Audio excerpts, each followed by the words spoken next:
for you here. How have preparations for this fight been as far as the pandemic is concerned in Sweden? Yeah, so we had a bit more relaxed approach to the pandemic, and at first few months before summer, we had to train outside, so it was more strength and conditioning based. But for the past 8 weeks, which has been the length of my fight camp, I've been able to train as usual. So I wouldn't say it has been affected really. And since coming to Bellator, you're 2-0 with 2 first-round finishes. Is there anything specific or any changes in your training that you attribute that success to? I think it's a matter of focus, and like I was fighting mostly local shows in Sweden before I got a short notice fight on the first big league when the UFC came to Sweden in 2017. And that was kind of my first interaction with a really high level, and I learned so much from there. And I think I just brought everything with me from every fight to Bellator, and I had a good momentum. So, I mean, now my third fight will probably be even better because I've learned so much from these first 2 ones, even though they were quick finishes. All right, great. We got a question from Steve Jewin, MMA Mania. He says, you're already called the future. So what does that future look like for you with a win over Emmanuel Dawa on Saturday? Well, that's funny because that name was given to me like 6 years ago. I don't feel like the future. I feel like the present now.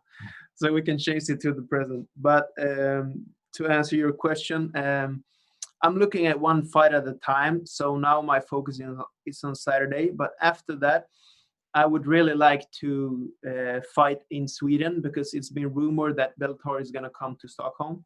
And that would be a very nice fourth fight for me. So if it's on the horizon, I'm going to wait and hold for that and hopefully be like a main event or co-main maybe. Awesome. We've got a couple questions here. We'll go to Ben Allen. Hi, Oliver. You're 2 for 2 now in Bellator with 2 first-round finishes, very eye-catching. I know you want to fight in Sweden next, ideal world, but do you think a win could potentially catapult you even into the title picture? Oh, I don't know. To be honest, I don't really follow the division or fighting that much because to me, martial arts is a very personal journey. So I'm so focused into my own training and the development. So I don't really know who's like the top ranked guys, but I just want to fight whoever the fans would like me to see most to make exciting fights because I view this more as an entertainer than an competitor.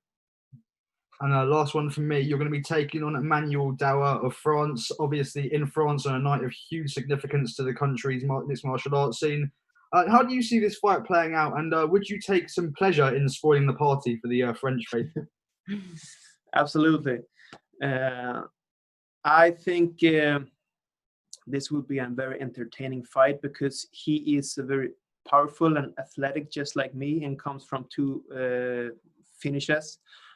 So even though I always prefer to have like a 3-round all-out war, I think this fight will probably end pretty early.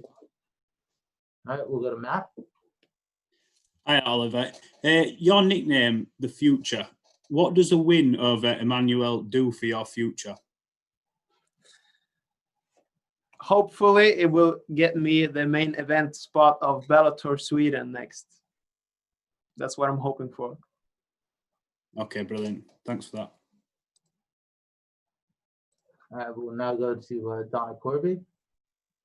All right. I know that you just said that you don't particularly follow the division too much and you're not too concerned with what else is happening in the division. But that being said, does it irritate you a little bit that Ross Houston shows up in your division and without a warm-up fight, without fighting anybody, he's put right in with MVP and with a big name and he's in the main event? Does that annoy you at all that he's sort of overtaken you in the division already? it doesn't annoy me as much as it surprised me, to be honest. I know he's a very hyped name, but to be honest, I think he's taking water over his head. Do you use that expression in English too? No, okay, it's a Swedish expression. He's in for more than he asked for. I think that's he bit off more than he can chew, is what we would say. Yes, that's what I mean. I used the Swedish one. Anyway, yeah. So, I mean, we'll see. I haven't seen any Ross fights, so I'm not counting him out. But I know MVP is really high level, and it will be interesting to see if he has anything to put up against him. I don't want to get too political or anything, but I do want to ask about the situation in Sweden throughout this whole thing. It's been a thing of great controversy worldwide. It's been polarizing. People have thought you did a great job, or people have thought you were irresponsible. The Swedish. What was your feeling throughout the last few months on when you were at home? I think, well, I don't have any numbers to compare, but I mean, we have had a very relaxed approach to it. And in my closest, like, bunch of friends and family, nobody has gotten it. And we have been able to live more or less as usual. At first, we had some restrictions, and we had to, because I'm also a martial arts school owner, so I had to adapt to all the guidelines and move our trainings outside. So it was a bit of a struggle at first, but I think it would have been much worse to be locked down and not being able to go out and wearing these everywhere. So I feel Sweden has taken a pretty good approach, and I hope I don't offend anyone who's had trauma experiences from COVID. But as far as I know, no one in Sweden close to me has gotten it. So I feel we went the right approach. Is it possible? Is it strange for you? I know that everybody coming into the bubble has, into bubbles in boxing and MMA has they've been on various levels of lockdown themselves. They know kind of the drill. Is it jarring for you? Does it affect you negatively to have to go into such a strict environment now, whereas you're from the country that was probably most relaxed towards this? Not really. I mean, I've been quarantined now in my room for 3 days, but I brought plenty of good books and a computer with Netflix. So what have you been watching? Cobra Kai. Oh God. Yeah.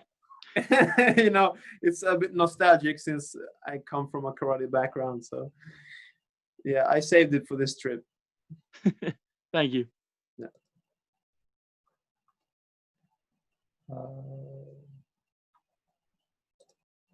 Okay, let's go to Santiago. Hi, Oliver. Greetings from Amsterdam. How are you doing? Fine, thanks. Nice to meet you. Thank you. I have 3 short questions for you. Right. Your Bellator debut was in London during a post-Lim fight. Had you ever done this before? And how did that fight feel for you? To be honest, that was horrible. I think I spent 11 hours in the same locker room because we weren't allowed to go outside, and I didn't bring any food or anything because they told me everything would be at the venue, so I could buy things there. During the night, I was the last fight on the undercard. So the main cards has to start at a televised time, So all the fights before mine went like 3 rounds. So as time passed, they had to move my fight to start the televised main card right on time. And so I had already warmed up and was prepared to go out and fight. And they came back and told me like, okay, we have to postpone your fight, maybe 4 or 5 fights. So 4 fights later, I start to warm up again, getting that feeling. And then they come back to tell me, no, it's going to be like 3 or 4 more fights. So I went to rest, got up again, started warming up again. And this procedure happened 4 or 5 times. Me warming up, getting all the jitters and getting ready to go out and fight. and it ended up with me going to sleep. And when I woke up, I was so hungry. The main card was going on. My coach was the only one who could go out, run around the arena to find something to eat. I hadn't eaten in like 8 hours. So my fight fuel was like a big hot dog and a Coke, not what I would prefer. And then when I finally got to fight was after the main event. So it was after midnight. It was like 12:30 or something, and I was supposed to fight like 7:30. So that was a very challenging experience, but the only thing I could comfort myself with was that my opponent had the same treatment. So yeah, I got the win. Amazing Maybe that you more still proud. got the finish. Yeah, that was special. So there's a lot of momentum behind Swedish MMA right now with you, with Gus, with Chimaev. Can you feel that as well in Sweden? Yeah, absolutely. We have a lot of great up-and-comers as well. So I think MMA will only grow in Sweden, which is great for the sport and for all athletes, because I feel we need to look at this like we're growing Swedish MMA and not compete inside the country that much. So I'm just happy for everyone's success. Do you think Bellator would already be in Sweden if it wasn't for this pandemic? I think so, because they were talking about it already last year or at the beginning of this year. I heard the rumors. So hopefully early in 2021. Okay, we'll go to Lenny and then How's it going, Oliver? Oh, good, thanks. Yeah, so Bellator making history this weekend, being the first major promotion to hold an event in France. How does it feel to be part of that history this weekend? Very cool to be a part of MMA history and also to touch new ground. I was hoping that it would be a Swedish Bellator event this time around, but this is the next best thing, I guess. And after a win here, maybe we'll get that fourth fight in Sweden. Yeah, the last one for me. So a huge fight for the welterweight division takes place on the same card as you, MVP versus Houston. Right. Maybe if you win and you will take the winner of that fight, would that be a possibility if you get in the winner of that fight that weekend?